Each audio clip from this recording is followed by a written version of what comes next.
আসসালামু আলাইকুম ভিউয়ার্স, আমরা আজকে দেখব যে কিভাবে তাল গাছে গাছে উঠে তাল পাড়ে এবং সেগুলো সংগ্রহ করে। তো বন্ধুরা, গরমের দিনে কাঁচা তালের শাঁস খুবই সুস্বাদু একটি খাবার। তো আমরা শহরে বসে এগুলো আমরা ফাইনাল প্রোডাক্টটা আমরা পাই, কিন্তু আমরা দেখি না বা জানিও না যে কিভাবে গাছিরা কত কষ্ট করে তাল গাছে উঠে তালগুলো সংগ্রহ করেন এবং এইগুলো বাজারজাত করেন। তো দেখুন, বাঁশের একটি সিঁড়ি তৈরি করা হয়েছে। সেই সিঁড়ি বেয়ে গাছে উঠেছিল।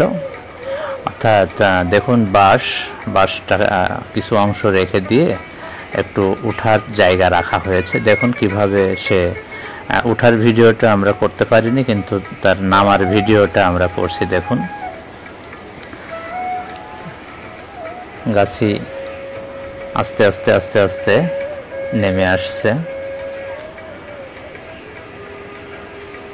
তাল গাছে উঠে যদি বাঁশের সিঁড়িটা ব্যবহার করা হয় তাহলে গাছের জন্য এটি সহজ হয়, কিন্তু যদি এটা ব্যবহার না করা যায় তাহলে অনেক কষ্ট হয়ে যায় এবং ঝুঁকিও থাকে গাছে ওঠা।